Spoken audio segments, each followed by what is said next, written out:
Directamente el patio para que instaure el evento mientras cambiamos las filas de micrófono.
Esto es simplemente recordarles por qué la financiación en proyectos de infraestructura y particularmente este tipo de proyectos de infraestructura, como son carreteras, o como son puertos, como son aeropuertos, en general son inversiones de muy largo plazo que una vez entran en operación son proyectos que generan un flujo muy estable de recursos por 20, 30 años. Por lo tanto, es un activo, digamos, que se acomoda mucho a aquellos inversionistas que tienen precisamente un pasivo también de largo plazo. Yo sé que aquí las fiduciarias no necesariamente manejan un mix de fondeo diferente, pero en el caso de pensiones y seguros sí tienen, digamos, un fondeo de muy largo plazo que les permitiría mirar. Entonces, esto es un sector que está cada vez más regulado de infraestructura. Por lo general los activos están atados a inflación, que es el típico activo que cuadra bien, digamos, con el lado de pasivos. Una vez el proyecto entra en fase de operación y mantenimiento, los flujos son bastante estables. O sea, el riesgo grande en estos proyectos es la fase de construcción, pero una vez el proyecto entra en su fase de operación y mantenimiento, tiene unos flujos muy estables en el tiempo.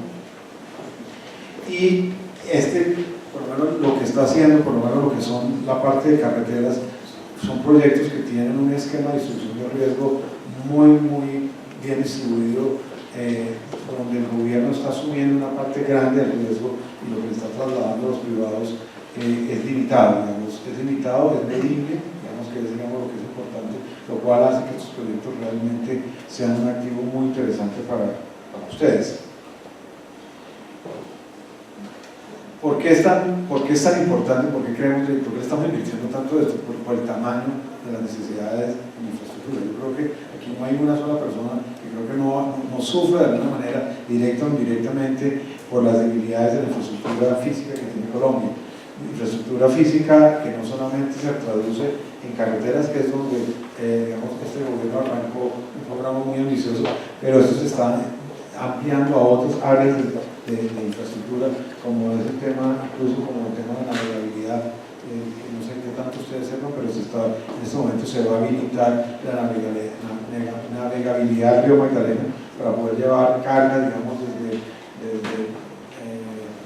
La Dorada hasta Barranquilla. Entonces realmente esto aprovechar de alguna manera un recurso natural muy interesante que tenemos, que es el río Magdalena, y poderlo volver realmente navegable. Esto es una inversión de casi 2 millones de pesos, es un proyecto muy interesante para volverlo navegable. Está todo un campo grande que se puede hacer en el área de ferrocarriles, digamos, donde Colombia tiene 5.000 kilómetros de ferrocarriles, de los cuales solo utiliza 500, sobre lo cual tenemos 4.500 kilómetros construidos en los 50, que está hoy, seguramente ustedes lo ven, abandonados en una mayor parte del país. Y está todo el tema de aeropuertos y puertos. Y claramente el proyecto, digamos, piloto principal, digamos, del programa, pues es carreteras. Carreteras que suman cerca de 47 billones de pesos solamente el primer paquete. Aquí no estoy incluyendo nada de las necesidades que van a ser crecientes de movilidad en las ciudades. Ustedes, como todos los que vivimos en Bogotá, sabemos que los que ya, incluso en ciudades como Medellín o Cali, ya el tema de movilidad cada vez es más complejo. Bogotá es realmente crítico. Entonces los temas de infraestructura también a nivel de ciudades, la demanda necesaria de infraestructura ahí es gigante. Por lo tanto estamos hablando de un programa muy ambicioso, estamos hablando de unas necesidades muy grandes y que van a digamos, a trascender, digamos, como cualquier administración pública. Digamos, lo que se haga en esta administración en estos 4 años es solamente el principio de todo lo que va a tener en los próximos unos 15 o 20 años para que Colombia pueda ponerse un poco al día con los niveles de infraestructura necesarios para el nivel de desarrollo que ya está alcanzando nivel, digamos, de ingresos y ingresos per cápita. Y por eso Colombia es de los países tal vez más atrasados en los países emergentes en términos de infraestructura física.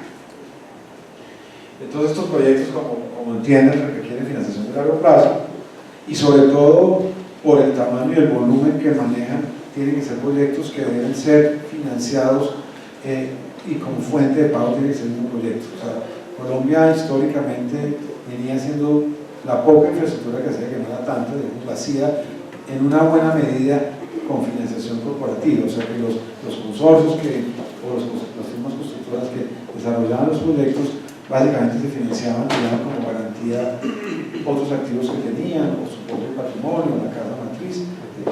Este programa no se puede hacer de esa manera, uno no puede hacer un programa de estas dimensiones comprometiendo el patrimonio de todas las empresas constructoras y concesionarias, pues no podríamos hacer ni menos de una décima parte de eso. Por lo tanto, tienen que ser proyectos que se financian tomando riesgo proyectos. El proyecto tiene que ser la única fuente y principal fuente de pago de ese programa. Entonces, eso implica, y por eso la importancia para nosotros de la educación de todos los jugadores alrededor de financiación de proyectos, porque realmente lo que es crítico es que estos proyectos tienen que ser estructurados como financiación de proyectos o project finance, digamos que es como el término con que más se conoce esta tipo de financiación. Aquí se ha venido trabajando en muchos aspectos, digamos, cuando uno mira qué hace un programa como este pueda ser exitoso, pues requiere de que haya una serie de elementos, digamos, que se alineen para que eso funcione bien. Una de las fallas grandes que tenía Colombia, y ustedes algunos lo sabrán, algunos lo sabrán menos, era que el marco institucional con el que estábamos operando no era el adecuado.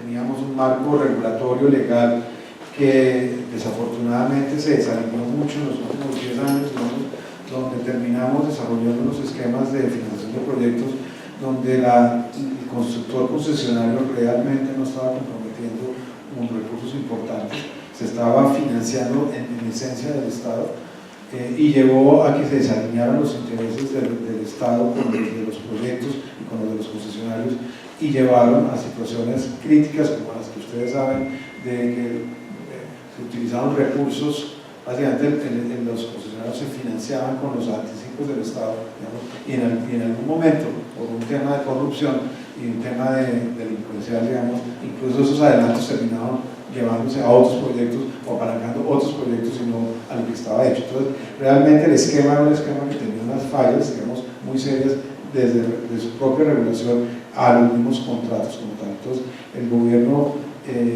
hace 3 años sacó un marco legal nuevo para hacer APPs. Este programa de infraestructura en gran medida se está haciendo a través de un esquema de APP, que es una asociación público-privada que tiene un marco especial de distribución de riesgos entre públicos y privados. Y eso se montó y eso ya está reglamentado y ya estamos operando con eso, pero también ha habido todo un trabajo de mejorar, digamos, la capacidad institucional del Estado de poder estructurar proyectos. Eso también se ha fortalecido, digamos, la ANI, que es una entidad nueva que nació de la antigua INCO, que era la entidad que maneja concesiones, pero aquí hubo una gran regenería para fortalecerla institucionalmente.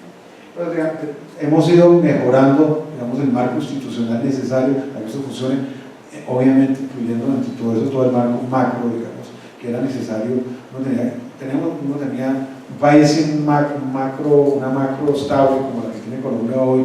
Era muy difícil pensar en proyectos de 20 o 25 años. Entonces, en ese momento estamos trabajando, digamos, en un entorno macroeconómico conducente para este tipo de proyectos. Entonces, toda esa dimensión institucional, en mi opinión, está en buena medida superada, digamos. Y lo mismo, digamos, de lo que yo diría, digamos, son las condiciones de inversión. Entonces, uno de los temas que nos parece sí son fundamentales también hacia adelante, pues era el de fortalecer la capacidad institucional de las fuentes de financiación alrededor de este tema de financiar proyectos, digamos, y tomar riesgo proyecto, porque básicamente lo que hemos tenido en el pasado era tomar riesgo corporativo pero no riesgo proyecto. Aquí tenemos que cambiar el chip, digamos, dentro de la cabeza de las instituciones que financian, tanto desde bancos hasta instituciones institucionales, a que se familiaricen realmente con cómo funcionan los proyectos y cómo se generan, digamos, cómo se mitigan los riesgos en la financiación de un proyecto.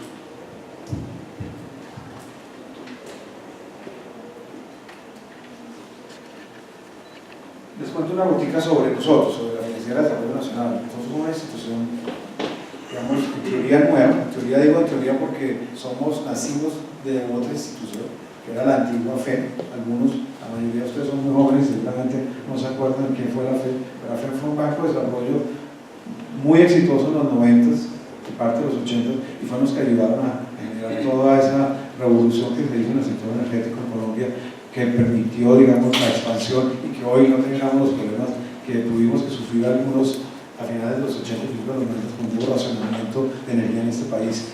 Muchos de ustedes no lo tuvieron que vivir, digamos, otros que somos más viejitos lo vivimos, y gracias a una institución como esa que ayudó a todo el esquema de financiación, logramos fortalecer ese sector. Ahora estamos tratando de replicar un modelo parecido a través de la Financiera de Desarrollo Nacional, que nació de la FED, o sea, se transformó la FED en esta institución, y esta es una institución que lo que busca es ser un catalizador de recursos, ayudar a movilizar tanto la plata de los bancos como de los fondos institucionales para que entren al sector a financiar infraestructura. Entonces, nuestro rol es precisamente jugar un rol de darle más confianza, de eliminar riesgos, de trabajar en cada uno de los obstáculos que llevan a que las fuentes de financiación no estén o no lleguen a los proyectos que estamos impulsando.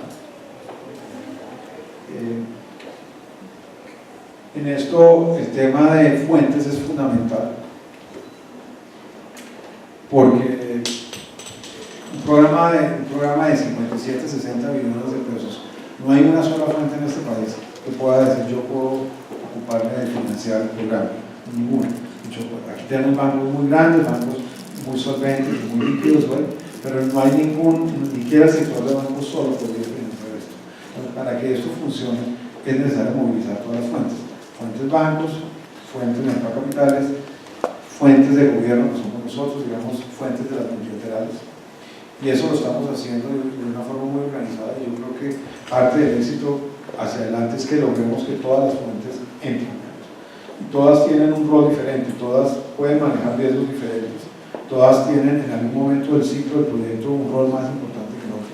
Entonces es claro que los bancos tienen un rol prioritario en la fase de construcción, pero los fondos institucionales son la fuente de financiación de largo plazo para administrar el activo a largo plazo. Entonces se complementan de una forma muy eficiente. Un poquito sobre este tema de financiación de proyectos. Es interesante, pero en Colombia estamos empezando a hablar y hacia adelante y hacia el futuro espero que este tema de financiación de proyectos se vuelva al día a día de todos, porque realmente es la forma creciente de poder expandir el tema de la infraestructura en el país. Pero esto es un tema viejo, de vieja data en los países desarrollados. Los países desarrollados han venido desarrollando su infraestructura gracias a esta modalidad de financiación de proyectos. Entonces, cuando uno mira las cifras, digamos, a nivel internacional, la financiación de proyectos, que es la que estoy diciendo, es una financiación donde su principal fuente de pago es el proyecto y no otro tipo de garantías. Digamos, un tipo de financiación que venía de forma creciente desde los 90s, venía en un ciclo creciente. Desafortunadamente tuvo un golpe muy fuerte en la crisis, sobre todo europea, del 2007-2008. Europa particularmente había sido muy exitosa y tenía, tal vez la banca era su principal fuente de financiación de proyectos. Como ven en la gráfica,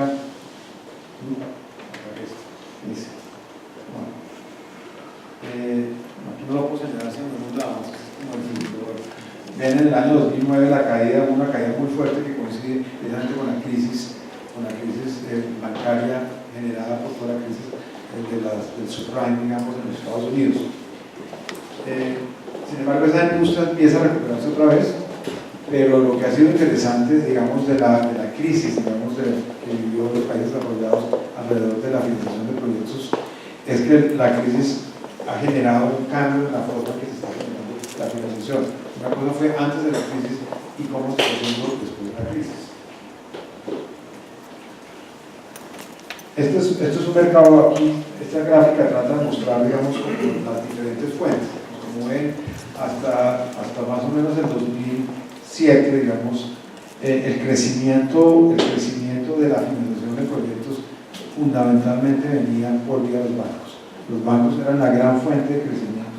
Lo ven, digamos, en el 2007, como la mayor parte, digamos, de la financiación y el crecimiento, entre por ejemplo el 2005 y el 2007, casi todo el crecimiento, es un crecimiento importante, casi duplicando, se dio fundamentalmente a través de los bancos. Y esto era una financiación de 20, 25 años, tomando riesgo proyecto, y era una financiación que daban los bancos. Eran los bancos comerciales, particularmente los bancos europeos, bancos asiáticos. Los bancos americanos desde hace mucho tiempo se salieron un poco de ese mercado de largo plazo, pero lo que eran los bancos europeos y los bancos asiáticos, este era uno de sus grandes fuentes de crecimiento, fue este segmento de financiación de proyectos. Sin embargo, en la crisis, como ven, la caída más grande la tiene precisamente el componente bancos, digamos, como lo ven en el año 2009, la caída marcada se da donde el principal reductor de eso fue bancos. ¿Qué pasa después de eso? Lo que viene después no es una recuperación completamente, los niveles empiezan a acercarse ya a los niveles que hubo antes de la crisis, pero en la mezcla de las fuentes sí está cambiando. Y tal vez esa es una de las lecciones más grandes. La crisis llevó a unos cambios de regulación, los cambios de regulación llevaron realmente a apretar muy duro a los bancos en términos de poder financiar, tomando un gap de duración muy grande. De alguna manera los bancos estaban fondeando con recursos de más corto plazo y estaban prestando 20, 25 años.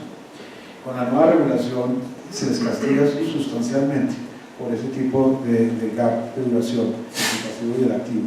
Y eso ha llevado a que los bancos a nivel internacional se hayan empezado a reducir en plazos. Hoy los bancos, cuando uno habla con los bancos europeos, incluso los asiáticos, ya no se hablan de plazos de 20 y 25 años, están hablando de plazos de 10, 12, 14 años en los que son más agresivos, y en cambio los bancos no agresivos se han recortado a lo que eran un poco los estándares de los bancos americanos, que eran de 5 o 7 años. Pues el negocio, digamos, de la financiación de proyectos de largo plazo, donde los bancos han jugado ese rol fundamental, ha cambiado radicalmente en el mundo desarrollado. ¿Qué ha sido lo interesante de eso? Que de ahí que sale, ha salido un crecimiento importante y va a ser el crecimiento hacia el futuro muy importante. Por un lado, los inversionistas institucionales han empezado a tomar un rol muy grande. Los grandes inversionistas en los países desarrollados, incluso los más grandes, terminaron comprando los equipos de financiación de proyectos de los bancos grandes y se los llevaron a las administradoras de fondos, ya sean compañías de seguros, de fondos de pensiones o administradoras de inversión. Y el otro jugador que ha empezado a jugar un rol también en esto pues son las entidades como la nuestra, entidades bilaterales y multilaterales, que también han ido creciendo su participación precisamente como jugadores facilitadores.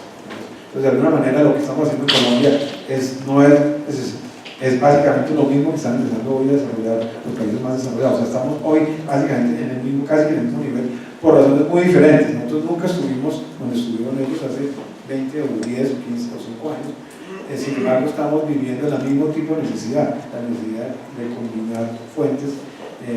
Nuestros bancos en Colombia todavía tienen capacidad de irse a plazos más largos. La regulación en Colombia no se ha apretado tanto como en el caso europeo, y el nivel de liquidez y solvencia de los bancos nuestros es incluso mejor en muchos casos que en muchos de los bancos europeos, lo cual le permite a los bancos hoy todavía tener interés de ofrecer plazos más largos, digamos, de lo que uno ya en Europa.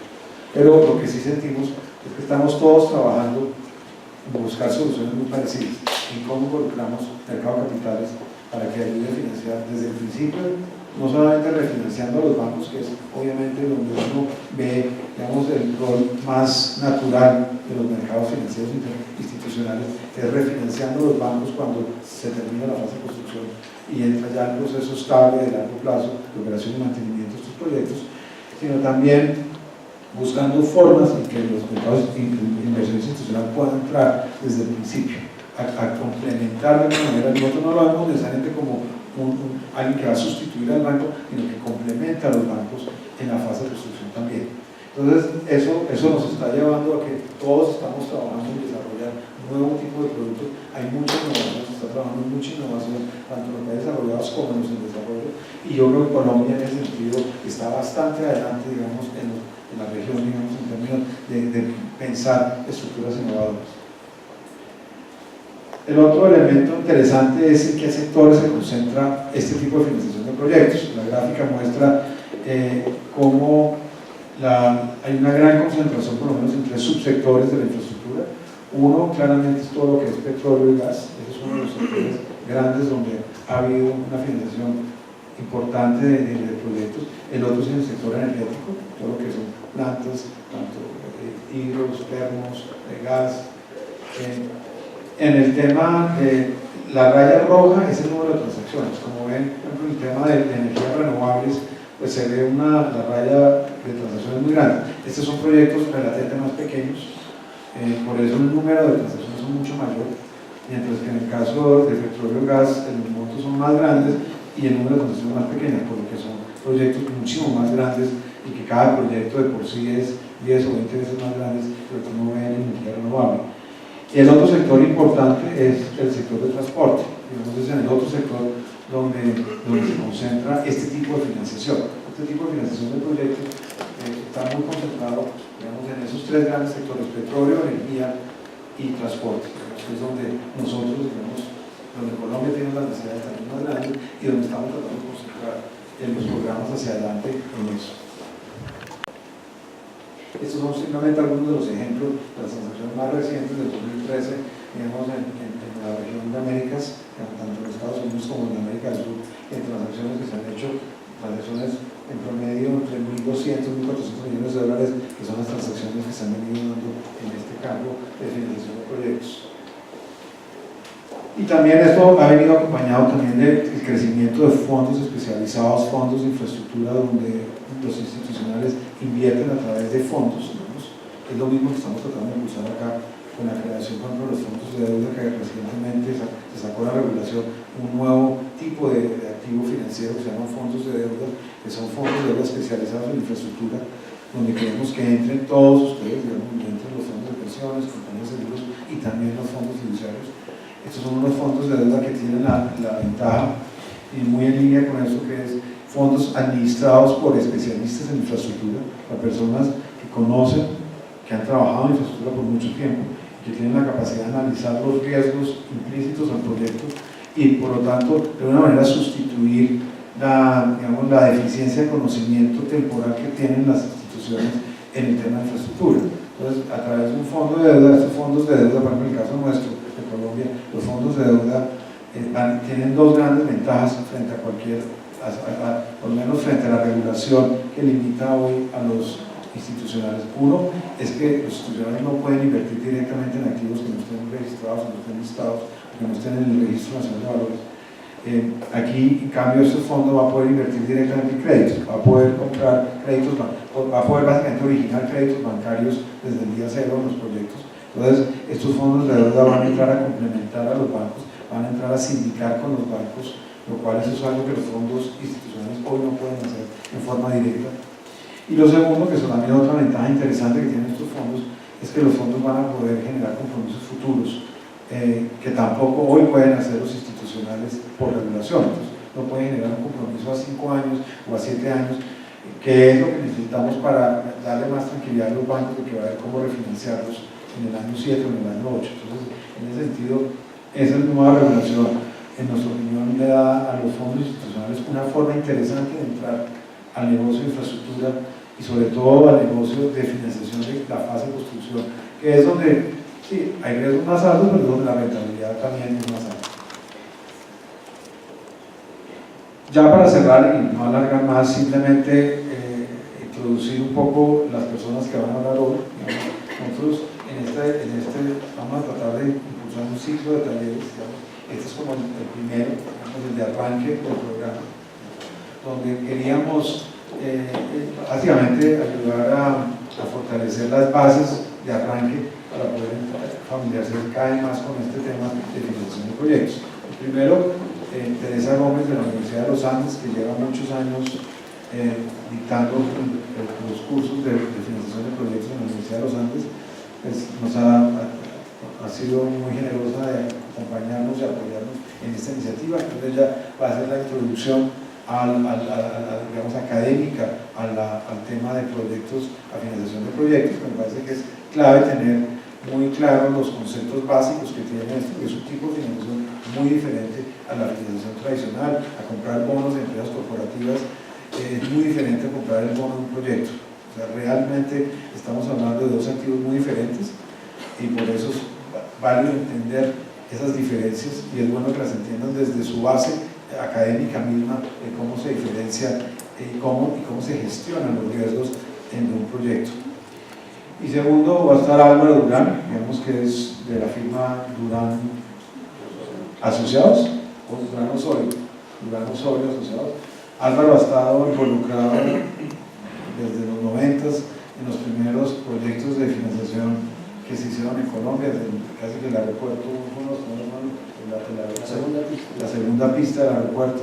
Entonces, Álvaro ha estado muy involucrado también recientemente en todo lo que es el contrato de la 4G, digamos que para nosotros es como el contrato primero, digamos, el más estructurado, le gastamos más de 2 años a este contrato que es subyacente, digamos, que se está financiando otra vez para los de la 4G. Entonces Álvaro ha estado muy involucrado en ese proceso y por eso también nos aceptó que viniera a contar, digamos, hacer obviamente un resumen, porque es un contrato muy complejo y tiene muchas dimensiones, pero que les pueda hacer una introducción al contrato, digamos, de la forma, digamos, que se está estructurando el proyecto de 4G y el contrato de Project Finance, implícito que está en eso.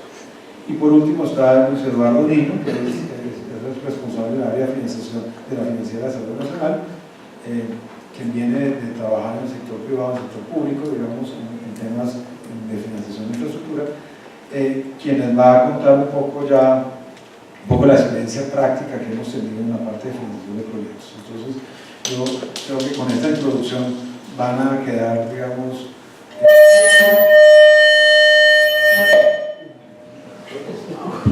ya quedaron despiertos. despierto, no estaba despierto, que se dormía cuando yo echaba. Entonces, bueno, básicamente espero que esto les interese, les guste, digamos, y creo que la idea, lo que queremos con las tres asociaciones es seguir trabajando muy de la mano en el futuro. Celebro este tipo de iniciativas y creo que uno debería hacer lo que escribe no solamente a los que participamos de este proyecto, sino también a las empresas de transporte. Y creo que la experiencia pasada no tiene muy claro la diferencia entre este tipo de proyectos y una obra pública que puede complicar el desarrollo público propio de los. Y otra cosa en la que también creo que ese es uno de los incentivos para hacer más adelante, y es de invitar igualmente a los otros actores que tenemos, porque si bien se está quedando a los otros actores, el mismo promotor, los mismos entidades que son como concesionarios, en cuanto a que las reglas de operación están muy claras, pero las reglas ante toma de posesión por parte de los concesionarios hacia las diferentes concesiones tienen diferentes cosas que se deberían mejorar para darle tranquilidad a esos mecanismos de inversión. Bueno, lo primero le digo, sí lo estamos haciendo, ya empezamos un proceso también de trabajo tanto con el regulador como con el supervisor. Hemos hecho ya unas primeras capacitaciones con ellos para involucrarlos también. Creo que este es un tema que todos tenemos que subirnos en el mismo bus, no solamente los que somos actores en el lado de las empresas, sino quienes nos regulan y nos supervisan, tienen que estar subidos en el mismo bus. Esto es un trabajo, no lo vamos a cambiar el día de la mañana, es un trabajo de varios años, digamos, pero veo mucho interés del otro lado y receptividad, y ya lo empezamos primero allá, porque es allá donde encontramos por lo menos mucho más barreras y más limitaciones, y por eso es clave que ellos entiendan que este es un nuevo tipo de financiación, pero la forma de supervisar este tipo de financiación pues tiene que mirarse con ojos diferentes a la de la típica financiación corporativa. Por eso, lo segundo, me parece interesante lo de pues también de una manera que hay que imponer estándares. Parte de lo que estamos haciendo, y esto es un esfuerzo que lo estamos haciendo en varias dimensiones. Ayer instalamos un primer comité de trabajo con todas las firmas de abogados más activas en el tema de la financiación de proyectos en Colombia para trabajar en unos estándares de financiación de proyectos, porque parte del tema era que aquí la financiación, como había tampoco, no había unos estándares. Entonces, ni los estándares para los bancos ni estándares para los concesionarios, digamos, sobre cómo debería operarse. Y en esto es un tema entre estándares y la práctica, ¿no? Pero de alguna manera lo que estamos tratando es de que tengamos que hablar un idioma común todos. Y parte del idioma común es tener estándares que todo el mundo crea, que todo el mundo los compre, que todo el mundo de alguna manera se suben ellos. Estándares que además sean internacionales, porque finalmente nosotros queremos que aquí entren consorcios internacionales, que entren bancos internacionales. Esto es un programa que va a requerir fuentes y jugadores de afuera. Es muy importante porque no hay suficiente capacidad local para todos, ni desde la óptica concesionaria ni desde la óptica financiera. Entonces necesitamos que todos podamos hablar el mismo idioma, pero para eso necesitamos tener los mismos estándares.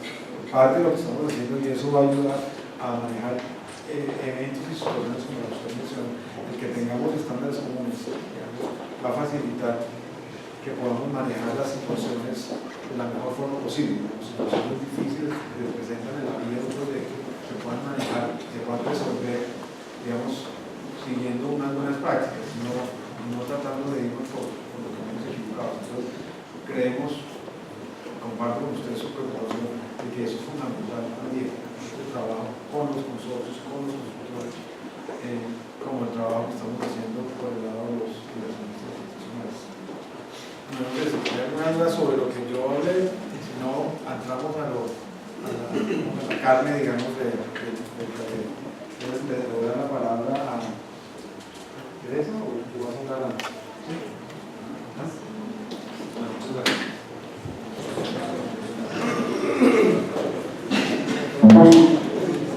Damos las gracias al doctor Blanco por su experiencia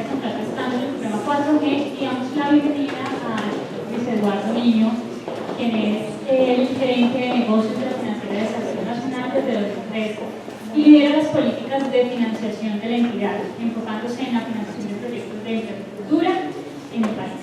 Su carrera financiera empezó en la banca de inversión colombiana, donde adquirió una experiencia relevante en estructuración y financiación de proyectos de infraestructura y en inversiones de portafolio en compañías del sector real. Antes de trabajar en la FDN, Luis trabajó en Deloitte, en el Departamento Nacional de Planación, desarrollando la Ley de Asociación Público-Privada y Regulación en Colombia. Luis Eduardo Niño, ingeniero civil de la Universidad de Santo Tomás de Aquino y tiene un posgrado en Finanzas y Negocios Internacionales de la Universidad de La Sabana. Bienvenido. Bueno, buenas tardes. Buenas tardes. Creo que entre los doctores anteriores me dejaron un poco que hablar. Entonces, pero sí quiero contarles un poco sobre lo que es los aspectos generales que da tener una estructuración financiera, devolviéndonos pues un poco de que básicamente esa estructuración financiera, para que sea adecuada, debe tener una estructuración técnica inicial adecuada para que sea bancable.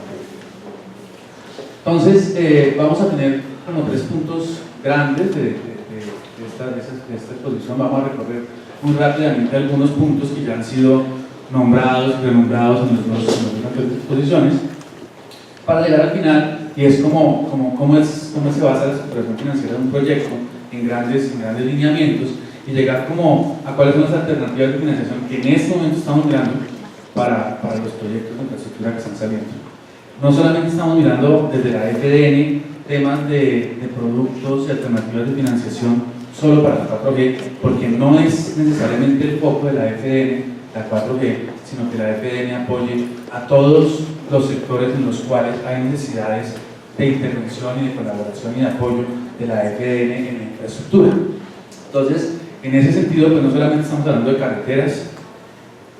Cuando hablo de carreteras, hablo no solamente de 4G, sino aquellos proyectos que necesariamente van a ser parte del globo de las carreteras, pero no necesariamente dentro del programa 4G. También estamos hablando en la FDN de temas de energía, de temas de puertos, de temas de ferrocarriles, de temas inclusive de infraestructura social, que es un tema que abordó la nueva ley de APPs, todo el Plan Nacional de Desarrollo del gobierno pasado. Entonces, vamos un poco más allá de la FDN. Obviamente estamos un poco concentrados en los temas de 4G.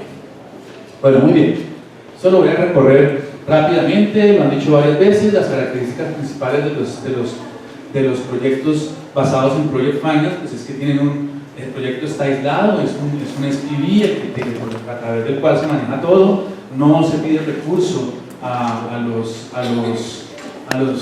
sponsors del proyecto, o en algunos casos algunos recursos limitados. Esos casos de recursos limitados dependen más de un tema de cómo se analiza el proyecto y qué riesgos se ve el proyecto. Otro tema que ya hablaron, pues básicamente es un contrato que está basado en un contrato de concesión o en un esquema de tipo asociación público-privada, porque ahí sí quiero hacer una claridad al respecto, es que los contratos de APP no son contratos de APP por sí mismos, sino que se concluye con sus contratos de APP. Muy bien, esta es como una versión cambiada de lo que hemos visto, pero es lo mismo. Tenemos un SPV, tenemos una entidad competente, unos sponsors que son los que se ganaron el proyecto, hay unos proveedores, hay un constructor, hay un operador y financiadores, y todo eso hace un círculo virtuoso alrededor de una financiación, una estructuración y un desarrollo y puesta en marcha y operación y mantenimiento de un contrato de asociación público-privada. ¿Cuáles son los principales riesgos? Álvaro no entró en esto, a mí me parece importante entrar en esto, más desde el punto de vista de que podamos ver en dónde se basa la estructuración y cuáles son las cosas importantes de la estructuración que se deben ver tanto en la estructuración como en la estructuración financiera y como en el análisis que debe hacer una entidad financiadora, sea un banco, sea un fondo de pensiones, una compañía de seguros. Todos tenemos que hacer básicamente lo mismo. Entonces, pues los riesgos más importantes son los retrasos. ¿Cómo mitigamos esto? Con los contratos EPC, pólizas de cumplimiento vía paquetes de seguridades. Sobrecostos, eso también lo hacemos mediante el contrato EPC. Primero, los retrasos, pues es un contrato a precio fijo y llave en mano, entonces pues ahí tratamos de mitigar esto, y como lo decía muy bien Álvaro, ahí sí está comprometido el patrimonio del EPCista. El EPCista sí da unas garantías de orden corporativo a los sponsors, y los sponsors le transfieren los derechos de esas garantías a los financiadores. El riesgo de fuerza mayor, pues son riesgos que están definitivamente dentro de los contratos, sobre todo los contratos de APPs. Cuando son riesgos mayores naturales, o sea, de origen natural, son normalmente asegurables, estarían dentro del paquete de garantías. Y cuando es político el riesgo de fuerza mayor, finalmente está cubierto por el Estado. Aquí ya entramos a ver que el Estado tiene algunos riesgos. Demanda y precios, entonces pues se tienen contratos que garanticen volúmenes y precios futuros estimados para el proyecto. En algunos casos, esos contratos es el mismo estamento contractual que está utilizando la entidad concedente, como el caso de la ANI, que está garantizando de alguna forma, no de alguna forma, está garantizando el flujo de tráfico. La forma en que lo garantiza es lo que tiene el problema, no que no lo garantiza, realmente sí lo garantiza. Los temas de sobrecosto en operación, pues al igual que los contratos de EPCistas, hay contratos de operación y mantenimiento, ya que cuando pasa el tema de construcción se cambia como la dinámica del tema y ya se ven unos contratos que necesitan otro tipo de especialidades frente a la operación y mantenimiento. Escasez de recursos, creo que en algún momento lo dijeron en la primera exposición, pues sí es bien importante que quien esté construyendo o quien esté operando y manteniendo pues tenga la capacidad de poder tener la provisión garantizada de los recursos. El comportamiento del activo pues es bien importante en temas que tienen que ver con temas industriales, temas de producción de energía, turbinas, cosas de eso, pues sí es importante esas pruebas de funcionamiento. Los riesgos de obsolescencia, esto es importantísimo. Normalmente los contratos que incluyen estos temas de obsolescencia son contratos que permiten los cambios dentro del contrato, porque cuando nosotros tenemos temas que se vuelven obsoletos en el tiempo, pero muy seguramente no podemos estar pensando que la obsolescencia se dé 25 años después. O sea, la obsolescencia muy seguramente se va a dar antes de esos plazos en los cuales los contratos de largo plazo y de infraestructura pues están dados. Los temas financieros pues están dados por las coberturas adecuadas para la deuda y por la estructuración financiera, eso es clarísimo. Los temas financieros todos deberían estar cubiertos por el flujo de caja del proyecto, ¿sí? Y por las capacidades del sponsor y las capacidades del EPCista y de aquel que está haciendo el contrato de operación y mantenimiento. Ahora bien, la fuerza mayor, asegurable, muy bien. Eso era como los principios básicos de los temas de lo que es un contrato de Project Finance, y entremos en lo que es una estructuración financiera de proyectos. Y como les digo, nosotros estamos convencidos desde la FDN que los proyectos son financieramente viables si están bien estructurados. Entonces, cuando uno ve las dos líneas de productos y de servicios que ofrece la FDN, pues está basado en esa teoría. La vida de un proyecto no es la vida del proyecto desde que arranca la construcción, ¿sí? La vida de un proyecto arranca desde el preciso momento en que el originador del proyecto pensó hacerlo y lo sacó adelante hasta cuando se acaba el proyecto, y en estos casos pues revierte al Estado. Entonces ahí lo tenemos. Básicamente, al comienzo tenemos una idea, que son unos estudios de prefactibilidad y factibilidad. Esa idea se va madurando hasta el punto en donde ya cuando tenemos estados los estudios del proyecto en etapa de factibilidad, pues entramos a un proceso licitatorio, ya lo conocemos todo, se adjudica y entra en una etapa de preconstrucción y cierre financiero. Esta etapa es bien importante, y en este momento prácticamente todos los contratos de APP que se están llevando tienen esto, porque lo que se está permitiendo en esa etapa es que se consigan las licencias y los permisos necesarios y adicionalmente se logre el cierre financiero. Eso es bien importante porque se tienen que conseguir los recursos de deuda, los recursos de capital para soportar la capacidad financiera del proyecto, y que la entidad concedente diga: sí señor, usted está listo para arrancar, arranca el periodo de construcción. Eso sí, ya pues todos lo conocemos, traen máquinas, traen de todo, hacen esa construcción del proyecto y finalmente se llega al completion del proyecto para llegar a un periodo de operación y mantenimiento. Es bien importante definir qué es terminar la construcción y qué es el completion para las entidades financieras. El completion para las entidades financieras no necesariamente es que se acabe la construcción. El completion para las entidades financieras es que el proyecto acabe la construcción y se vuelva estable en su flujo de caja. Porque a lo que las entidades financieras les preocupa realmente es el flujo de caja y que el flujo de caja se dé y que tengamos certeza de ese flujo de caja. Y eso es lo que revisamos en todo el tiempo. Entonces, claro, nosotros no vamos a estar aquí una vez esté cerrado el cierre financiero y empiece la etapa de construcción, entregamos la plata y le dejamos eso al back office de las oficinas. Realmente eso no es así, ¿sí? Realmente lo que tienen las áreas comerciales es una capacidad de seguimiento de los proyectos apoyados en ingenieros independientes, en temas de seguros independientes, que normalmente se van contratando para que se haga esa revisión. Y muy seguramente cada uno de esos desembolsos, como los desembolsos iniciales de capital o de la deuda, tendrán dentro del contrato de crédito unas condiciones precedentes para ser desembolsados. Muy bien. Entonces, ¿cuáles son esas fases para la financiación, la adecuada financiación de un proyecto? Pues básicamente son una buena estructuración del proyecto, es un proceso asesorado por expertos, legales, técnicos, financieros, ambientales, de aseguradores que hacen que ese proyecto sea una realidad y que se pueda lanzar al mercado.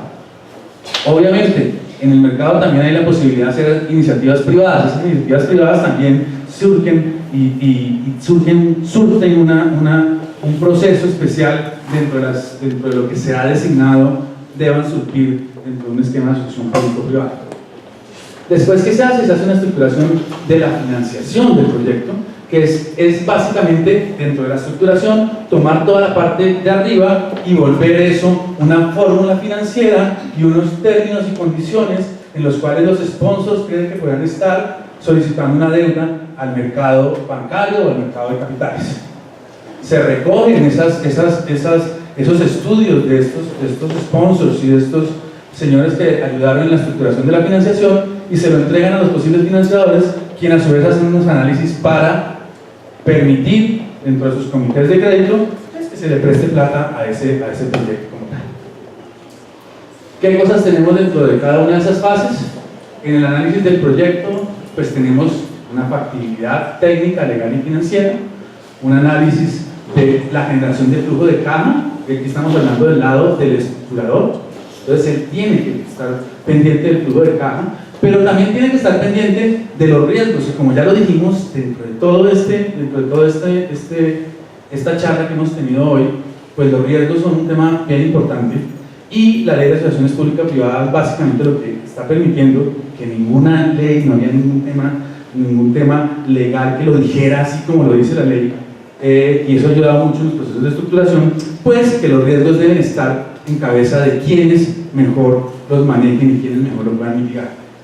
Eso es claro, eso es lo que permite que estos proyectos se hagan, eso es lo que permite que uno pueda decir que un proyecto, sea cual sea de infraestructura, no necesariamente es un proyecto de APP, ¿sí? Claro, hay unas condiciones necesarias para poder llegar a hacer eso, y hay unas condiciones que no son necesariamente técnicas, sino que también son de política y situaciones fiscales.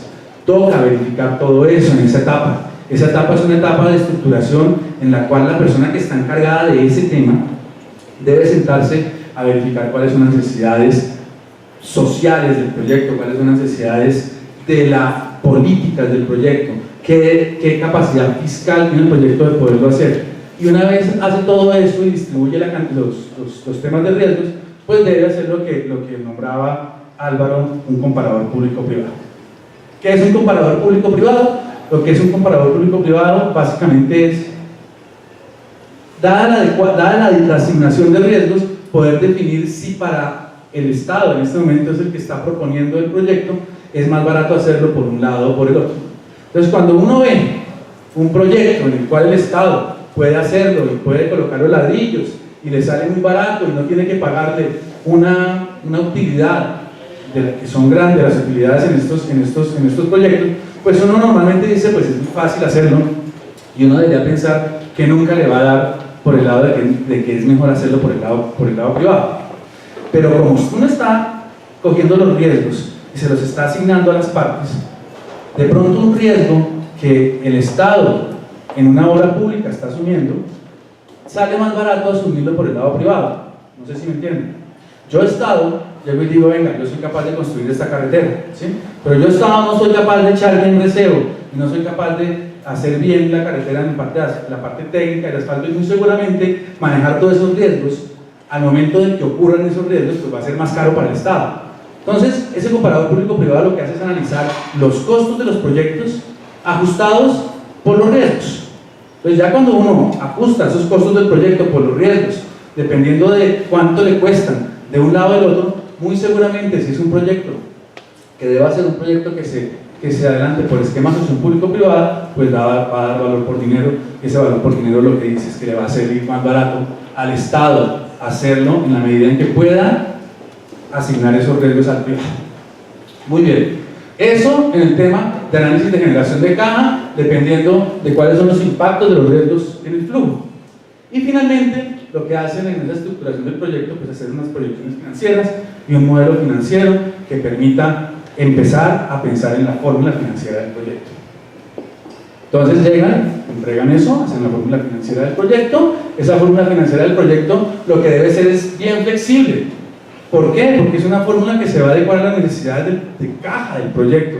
Acuérdense que no estamos pensando el punto de vista corporativo, estamos pensando que es un proyecto que tiene riesgos, es un proyecto que no va a tener unos flujos establecidos en el tiempo, que depende de muchas variables que están dadas contractualmente. Entonces, muy seguramente, esos flujos van a ser de arriba para abajo, en algunos casos van a estar estables, en otros casos no, pero el proyecto tiene que tener la capacidad de ser flexible en la fórmula de financiación que vayan a proponer a las entidades financieras. Flexible en temas de gracia, en temas de plazo y en temas de flujo de caja disponible para la deuda. El tema de gracia es un tema bien importante. Es un tema que cambió radicalmente cuando salió la ley de asociaciones público-privadas, porque la ley de asociaciones público-privadas lo que está diciendo es que el mundo cambió, ¿sí? Antes, cuando se asignaban estos proyectos daban anticipos a los contratistas, le daban la oportunidad, digamos, en el caso de carreteras, de tener acceso a los ingresos por peajes, cosas de ese estilo.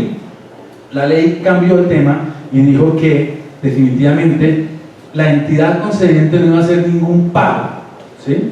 Hasta que aquel que tuviera a su cargo construir el proyecto no lo construyera y lo pusiera en servicio. Entonces se nos volvió una ley, no es una ley de compra de cosas, sino una ley de compra de servicios. Entonces yo no le estoy contratando al señor X que me haga la carretera, sino que finalmente yo le estoy contratando al señor X, claro, que me haga la carretera, pero que me preste el servicio de A a B y que me lo preste bien. Entonces en ese sentido, como cambió la normatividad, pues no se permiten pagos hasta no se completen esas partes constructivas que finalmente desemboquen en la prestación de un servicio. Cuando ustedes lo ven, los pagos se atribuyen solamente al cumplimiento de indicadores de servicio y estándares de calidad de esos servicios. No están dispuestos a hitos constructivos, salvo en algunos casos, digamos, de túneles y proyectos muy especializados que necesariamente tienen que ver algo respecto a hitos constructivos. Pero en general, lo que se está buscando era tratar de preservar esos recursos y que no se diluyeran en malos manejos o en cruces de caja entre proyectos, como lo decía Clemente al comienzo de la exposición. Entonces, ¿eso en qué cae para el tema de financiación? Pues que en la etapa de construcción no tenemos plata, ¿sí? La etapa de construcción tiene que ser financiada 100% por el privado. Y al no tener plata, pues muy seguramente el privado no solamente tiene que financiar el CAPEX, ¿sí?, sino que tiene que financiar también el servicio de la deuda. O sea, el servicio de la deuda va a estar financiado por los financiadores durante la etapa de construcción. Entonces, se está volviendo un monto bastante grande de financiación durante la etapa de construcción. Y durante la etapa de construcción normalmente pues son los periodos de gracia hasta que se logre ese ramp up ese periodo que se quiere tener para que se estabilicen los ingresos del proyecto. Entonces eso es bien importante, la flexibilidad del flujo de caja. Y pues la capacidad de endeudamiento del proyecto, pues sí, básicamente depende de ese flujo de caja y depende del riesgo que la gente vea y que los financiadores vean dentro del proyecto. Temas de volatilidad de flujos, temas de estructura de capital, temas de riesgos, muy seguramente van a afectar cómo yo voy a pedir más garantías o menos garantías sobre el proyecto. Entonces, ¿cómo hago garantías dentro del flujo de caja? Pues le digo al señor, señor, usted tiene que cumplir unas coberturas mínimas de tantas veces el endeudamiento o tantas veces el servicio de la deuda o algún tipo pues, de indicador de esos. ¿Eso qué es lo que hace dentro del flujo? Pues lo restringe, ¿sí? Entonces el señor no tiene la misma capacidad. Si yo al tipo le digo, usted me tiene que pedir una punto veces ese ratio de cobertura, no es lo mismo que yo le diga que tiene que ser 1.1 veces. Esos 400 básicos que hay ahí, que estamos metiendo ahí, lo que hace es restringirle la capacidad de ir a los bancos a pedirle plata. Y apenas se le restringe la capacidad de los bancos a ir a pedirle plata, pues el señor tendrá que poner más plata, ¿sí? De su bolsillo. Entonces, cuando hay muchos riesgos, se pide eso. Y cuando hay muchos riesgos y se pide eso, pues la estructura de capital se varía. Y ya no estamos en un proyecto que está financiado 80-20, sino muy seguramente vamos a estar en un proyecto que está financiado 70-30 o 60-40. Cuando arrancamos todo este proceso de empezar a ver cómo eran las solicitudes de equity contingente en la estructura de capital de los proyectos de 4G, pues era bastante difícil y fue bastante largo y tortuoso ese camino que llevamos más o menos 1 año y medio, tratando de arreglar y tratando de generar garantías contractuales y garantías dadas por la FDN que permitieran a los financiadores del mercado bancario, y ahora mismo también estamos haciéndolo para el mercado de capitales, pues que tengan una percepción de riesgo de los proyectos más baja de lo que estaba inicialmente. Entonces, si aquellos que han seguido toda esta historia, párense hace 1 año y medio y todo el mundo decía este contrato absolutamente riesgoso y nosotros no nos vamos a meter en esa cosa si el señor no pone el 50% de capital, ¿sí? Ahora estamos en una cosa donde los bancos quieren irse ya 18 años, tienen una percepción de riesgo que la están mandando en casa, pero ya están yendo, y ya están yendo con unas estructuras de capital muchísimo más adecuadas a un proyecto tipo Project Finance. Bueno, muy bien. Aquí está lo que les decía. Entonces, ¿qué es lo que yo debo hacer en la estructura de financiación? Pues yo debo financiarme, que es todo lo que está del lado izquierdo de sus pantallas. Entonces, deuda senior, flujo operativo en etapa de construcción, en la medida en que eso se pueda, digamos en los contratos de 4G, hay, como está dividido por unidades funcionales, que en teoría deberían comportarse como pequeñas APP dentro de la gran APP. ¿Sí? Pues entonces las unidades funcionales tienen unos plazos de construcción, no necesariamente hasta el final de la construcción de todas las unidades funcionales. Entonces podemos tener etapa de construcción habiendo terminado algunas unidades funcionales que permiten ingresos de flujo de caja al proyecto. A eso se refiere el flujo de caja operativo de construcción. Equity, deuda subordinada, en caso de que se pida un tema de equity contingente, y necesitamos unas fuentes para ese proyecto que está escrito de arriba de 1.054.000 millones. ¿Y cuáles son los usos? Pues tengo que pagar CAPEX, OPEX, todos los temas de preconstrucción, gastos financieros y cuentas de reserva. Entonces, miren que en la medida en que la financiación sea más cara y yo le pida más cuentas de reserva, muy seguramente voy a necesitar más fuentes. Y si el señor de la deuda senior me dice que no me va a dar más plata, pues ¿de dónde la voy a sacar? ¿De una garantía que le da a alguien, que en este momento el caso es la FDN, o del bolsillo del sponsor? ¿Ok? Muy bien. Ahora bien, ¿cómo hacemos para analizar eso? ¿Y qué es lo que debemos hacer? ¿Y qué es lo que estamos en este momento tratando de hacer hacia todo el mercado en temas de buenas prácticas? Es tratar de que todo el mundo se meta en esta filosofía. Y no es una cosa que uno diga que esto es rocket science, cuando uno lo ve dice, pero eso es lógico. Claro, tenemos que revisar el CAPEX, tenemos que revisar cómo son los ingresos, tenemos que revisar toda la etapa de construcción y preconstrucción. Eso lo tenemos que hacer. No lo hacemos nosotros, ¿sí?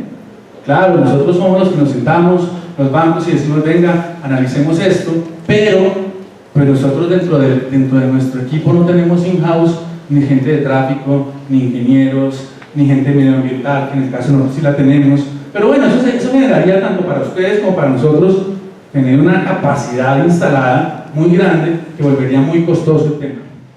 Entonces aquí empieza la complejidad, y es que esto lo tenemos que hacer entre todos. Entonces todos los bancos, todos los financiadores los tenemos que poner de acuerdo junto con el sponsor para que el sponsor pague estos estudios. Eso normalmente ocurre, ¿sí? En el ámbito mundial ocurre, aquí ocurre, ya la gente, y afortunadamente la gente que está pensando en las financiaciones en este momento, ya están pensando también en eso, en que eso no tiene que ser así como así, porque no estamos mirando ni el balance del señor ni nada, sino que tenemos que mirar que un proyecto esté bien estructurado. Entonces tenemos que ver todo esto.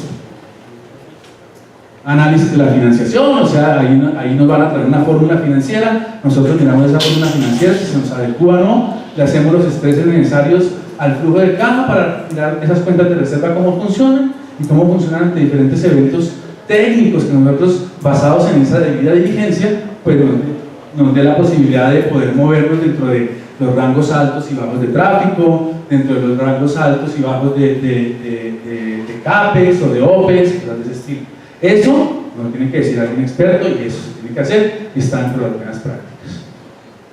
Entonces, muy rápidamente, ¿qué es lo que tenemos? Pues tenemos un señor cliente que tiene un proyecto, sponsor, que tiene un proyecto que se lo ganó, hace todos sus análisis, contrata a esa banca de inversión o lo hace in-house, arma esa fórmula financiera y se la presenta a un grupo de bancos. Ese grupo de bancos se une, hace un proceso de vida diligencia financiera, técnica, legal, medioambiental y los paquetes de seguridad que está otorgando junto con los temas de seguros, y de ahí define los términos y condiciones que al banco le sirven, a la entidad financiera le sirven. Muy seguramente esos términos y condiciones de ese momento son muy diferentes a los términos y condiciones que ellos estaban planteando. Entonces esto es un tema que yo no me voy por mi lado, o sea, yo estoy en constante comunicación con el sponsor para que el sponsor, ante un riesgo que, digamos, el ingeniero me diga, pues muy seguramente yo me volteo y le digo al sponsor, oigan, encontraron este riesgo, ¿sí? ¿Cómo me lo va a mitigar? Ah, no, pues estamos en una negociación de mitigación de riesgos. Llegamos y nos definen estos términos y condiciones y nos vamos con esos términos y condiciones a cada entidad a hacer sus contratos de crédito. Y bueno, si el mundo fuera así de simple y tuviéramos un proyecto digamos de 4G en el cual pues yo FDN, si fuera mi política, irme 100% en un proyecto, pues me iría y haría mi contrato de crédito y generaría mis garantías, todos los papeles que tengo que hacer allá y los pagarés y todas esas cosas. Pero eso no es así. Tenemos contratos que muy seguramente van a estar sindicados. Entonces empieza una negociación entre los acreedores. Eso es clave, eso lo tenemos que hacer todos, tenemos que adecuarnos todos a tener que tener intercréditos agreements en los cuales todos pongamos de nuestra parte para que salga y para las mejores condiciones del proyecto. Entonces pues ahí habrá una negociación larga, tendida, eso es un tema de abogados, como lo decía en la primera exposición, que no hacemos sino hablar con abogados desde el comienzo hasta el fin, hasta que hacemos un perfeccionamiento de esas condiciones y arrancamos a hacer un perfeccionamiento de las condiciones precedentes. ¿Qué significa eso? Que muy seguramente entre los contratos y entre la negociación del contrato de acreedores le ponemos condiciones a los desembolsos. ¿Condiciones como qué? Para el primer desembolso, licencia ambiental, licencia ambiental. O yo no le doy plata hasta que usted tenga el 80% de los predios comprados, cosas de ese estilo. Y muy seguramente para las condiciones precedentes siguientes de los diferentes desembolsos, pues estaremos pidiendo condiciones que muy seguramente salen del seguimiento, que muy seguramente salen del análisis que estamos haciendo o de las condiciones iniciales. Aquí ya dije seguimiento, o sea que desde ahí empiezo a seguirlo y sigo el proyecto hasta que se da de baja en las instituciones financieras o hasta que entre y lo venda, cosas del estilo. Entonces, la idea es seguir hasta el final del proyecto. Y pues ahí formamos ese círculo virtuoso que muy seguramente va a llegar a la financiación de los proyectos. ¿Qué es lo que estamos haciendo nosotros y cuáles son las alternativas de financiación que hay en este momento? Que tampoco es rocket science pues para nada. Tenemos una banca comercial, tenemos un mercado de capitales y una banca compuesta por bancos de desarrollo y multilaterales. Y ese es nuestro panorama en este momento. ¿Y qué es lo que debemos hacer para hacer 47 y por el otro lado eran 20 y más o menos 40 más? Solamente en el modo carretero somos como 80 billones de pesos. Pues tenemos que tratar de conjugar todo esto, porque si no conjugamos todo esto, nada va a alcanzar. ¿Qué tenemos en este momento de los diferentes instrumentos desde el punto de vista de banca? Entonces tenemos la banca comercial, solamente nos está en este momento dando deuda senior. La banca de desarrollo multilateral, estamos en este momento dando créditos senior, créditos subordinados y garantías parciales y totales dependiendo de cuáles sean los riesgos del proyecto. Y el mercado de capitales, pues básicamente lo que estamos tratando de generar son bonos proyectos y los nuevos vehículos que se han generado, que son los fondos de deuda. No creo que tenga mucha explicación esto, básicamente pues estas son las características de lo que son los diferentes productos, y quiero centrarme en el segundo y en el tercero básicamente. El segundo es un instrumento que no lo da ningún actor del mercado en este momento, es un instrumento que lo está dando la Financiera de Desarrollo Nacional. Básicamente lo que busca ese instrumento es reducir el equity contingente que le están pidiendo los bancos a los sponsors. Entonces, cuando los riesgos son muy altos, muy seguramente el sponsor, como está pasando, se devuelve a la financiera y le dice: oiga, mire, yo tengo estos riesgos, no sé qué, ayúdame con una deuda subordinada. ¿Y por qué reduce las necesidades de equity contingente? Pues porque está subordinada a la senior. O sea, estoy más cerca del equity que de la deuda senior. Y en este caso, en nuestra deuda subordinada, estamos muchísimo más, porque estamos subordinados tanto en pagos como en crisis, como en default del sponsor. Entonces, esa deuda subordinada lo que hace es tratar de cubrir riesgos que no están cubiertos contractualmente, que muy seguramente visualizan el mercado de financiadores y que están pidiendo equity contingente. Adicional, pues también ayuda a cubrir los faltantes de caja si la deuda se nos va en el largo plazo, porque esos intereses son capitalizables y yo los puedo pactar desde el comienzo qué etapa voy a capitalizar obligatoriamente y de ahí en adelante qué plazo podría estar capitalizando saliendo de esa etapa obligatoria. Ahora bien, los bonos proyecto. Los bonos proyecto pues es una iniciativa que hemos tenido ya desde que arrancó prácticamente todo este tema de las asociaciones público-privadas. Ha pasado por diferentes manos, de las cuales todas hemos trabajado en conjunto y finalmente terminó en la FDN para su final lanzamiento al mercado. Son unos bonos que básicamente lo que hacen es refinanciar las deudas de la banca comercial una vez se dé el completion. ¿Qué problema tienen estos bonos? ¿Qué problema le ve el mercado financiero a esos bonos?